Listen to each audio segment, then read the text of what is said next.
এক গভীর জঙ্গল, যেখানে পাখিরা সুমধুর সুরে গান গায়, সেখানে একটি ছোট গরিলা থাকত যার নাম কিমো। সে সব সময় খেলায় মগ্ন থাকে, কখনো পাখি তাড়া করে, কখনো আবার গাছের ফল পেড়ে খায়। তার মা তাকে সবসময় সাবধানে থাকতে বলে, কারণ জঙ্গলে নানা বিপদ লুকিয়ে আছে। কিন্তু কিমোর আগ্রহ তাকে অনেক জায়গায় নিয়ে যায়। একদিন সে পাথরে একটি ফুল দেখতে পায়। তার চোখ কৌতূহলী হয়, সে ফুলটি ছুঁয়ে দেখতে চায়। যেই না ফুলটি হাতে নিল, অমনি ফুল থেকে বিষাক্ত ধোঁয়া বের হয়ে এলো। কিমোর নাকে মুখে ঢুকে গেল, সাথে সাথে তার চোখ অন্ধকার হয়ে গেল। চোখে যন্ত্রণা হচ্ছে, দেখতেও পারছে না কিছু। এভাবে হাঁটতে গিয়ে পড়ে গেল। সে শুধু মা মা বলে দেখে এলোমেলোভাবে হাঁটতে লাগল। হাঁটতে হাঁটতে সে পথের কিনারায় চলে গেল। একটি হাতি তাকে দেখে পিছু থেকে ডেকে বসে পড়তে বলল। সে কিমোকে উদ্ধার করে জঙ্গলের পথে হাঁটতে লাগল।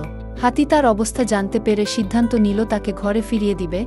যেহেতু সে পথ চিনে ফিরতে পারবে না, তাই কিমোকে ঘ্রাণ, ফুল, বাতাস ইত্যাদি শুকে রাস্তা চেনানো শিখাতে লাগল। এভাবে তারা নদীর পাড়ে চলে এলো। পানিতে চোখ ধুয়ে কিমোর দৃষ্টিশক্তি ফেরা শুরু হলো। আবছা দেখা মাত্রই সে জায়গাটি চিনে ফেলল। এখানে কাছেই তার বাড়ি। আনন্দে কিমো দৌড়াতে শুরু করল। সে সময় তার মা যে মনমরা হয়েছিল, সে দূর থেকে কিমোকে দেখে দৌড়ে এলো, পিছন থেকে জড়িয়ে ধরল। কিমো বুঝল সে নিরাপদে ফিরে এসেছে। কিমোকে পৌঁছে দিয়ে হাতি বিদায় নিল। মা আর কিমো কৃতজ্ঞতা প্রকাশ করে বিদায় দিল।